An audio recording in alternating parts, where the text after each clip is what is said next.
Motivation चाहिए? लहरों से डर कर नौका पार नहीं होती, कोशिश करने वाले की हार नहीं होती। एक बात याद रखो, मैं हमेशा कहता हूं, तुम अगर मोटिवेशन चीज के ऊपर भरोसा रख रहे हो ना, तो तुम डीमोटिवेशन को डिनाई नहीं कर सकते। If you trust the God, you have to trust the devil. तो दोनों को भाई बाजू में रख दो ना, इमोशन को ही साइड में रख दो। मोटिवेशन इमोशन की वजह से, डीमोटिवेशन भी इमोशन की वजह से। इमोशन लेने का साइड में रखने का, जितना घंटा डेली पढ़ने का उतना घंटा पढ़ने का। अगर आप ये रास्ता फॉलो करोगे तो टूटना बहुत मुश्किल है।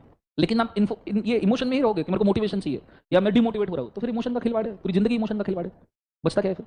ऐसा ना, चल आगे बढ़े। ऐसा ना फिर वो ऐसा होगा कि जिस दिन मोटिवेशन है बम पड़ोगे, लगे दूसरे दिन है कल बहुत पढ़ लिया बस।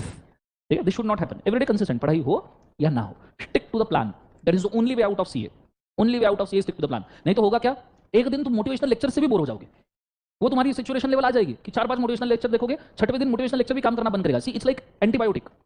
मैं अगेंस्ट नहीं हूँ, हाँ एक आधी बार जरूर बहुत डिप्रेस्ड है लाइफ में, कुछ सिचुएशन खराब चल रही है, तुमने मोटिवेशनल लेक्चर देखना चाहिए। But when your life is going good, खाने पीने के लिए सब अवेलेबल है, दोनों हाथ चल रहे, दोनों पैर चल रहे, आंखें चल रही, कान चल रहे, तुमको चाहिए क्या जीवन में?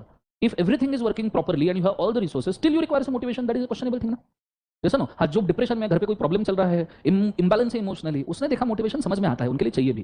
ठीक है, पर ऐसा ना हो कि तुम्हारा सब कुछ अच्छी बॉडी में आप एंटीबायोटिक्स डालते रहोगे कंसिस्टेंटली, हर बुखार के लिए एंटीबायोटिक लोगे ना, एक दिन एंटीबायोटिक भी काम करना बंद कर देगा, इम्यून सिस्टम टूट जाएगी। समझ में आ रहा है सबको? हाँ है ना? So just do consistent, decide कर लो 12 घंटा पढ़ना है, 12 घंटा पढ़ना है, पढ़ाई हो ना हो 12 घंटा बैठूंगा। समझ में आ रहा है सबको? हाँ, टारगेट लेके बैठो, टारगेट हो ना हो बैठूंगा, काम करूंगा। ऐसे कैसे? देखो, एक तो माइंड की वजह से बॉडी जगह पे आता है, पर ये वाइस वर्सा भी सही है, कई बार बॉडी की जगह से भी माइंड जगह पे आ जाता है। अगर आप सिर्फ 2-3 घंटा डेली बैठे रहो ना, 12 घंटा डेली सिटिंग दो, एक दिन माइंड को जगह पे आना ही पड़ेगा। समझ में आ रहा है पक्का? हाँ है ना? और वो पढ़ाई करना ही पड़ेगा, उसको भी समझ में आएगा कि बॉडी मेरी सुन नहीं रही। Is it very clear? इसलिए तुम अगर मोटिवेशन पे डिपेंड हो तो तुम्हें डीमोटिवेशन भी सहना पड़ेगा। फिर वो ऐसा ऐसा वाला जर्नी है, और ऐसा ऐसा वाला जर्नी सीए में बहुत मुश्किल जाता है, इसलिए प्लेन लाइन में चलने का। ठीक है, ऊपर गया तो भी प्लेन लाइन है, नीचे गया तो भी प्लेन लाइन है। 12 घंटा भी पढ़ने वालों में 12 घंटा पढ़ने वालों, गेम ओवर। मेरे को नहीं फर्क पड़ता कि मेरे इमोशन अच्छे हैं या मेरे इमोशन बुरे हैं, ये मेरा बुक है, ये मैं हूँ, ये मेरी एग्जाम है, बात खत्म। ठीक है, हाँ लाइफ में कुछ प्रॉब्लम आ गया, फ्रस्ट्रेशन आ गया, कोई झगड़ा वगड़ा हो गया, एक आध दिन किसी से रोड रेज वगैरह हो गया, और फिर आपको चाहिए कि नहीं यार थोड़ा बैलेंस करने के लिए जरूरी है, तो मोटिवेशनल लेक्चर देखो। पर उससे भी पहले रिविजन लेक्चर देखो, क्योंकि मोटिवेशनल लेक्चर से कुछ मिलेगा नहीं मिलेगा गारंटी नहीं, रिविजन लेक्चर से मोटिवेशन भी मिलेगा, पढ़ाई भी होगी। समझ में आ रहा है सबको? हाँ ना? So try this. Is it very clear? ये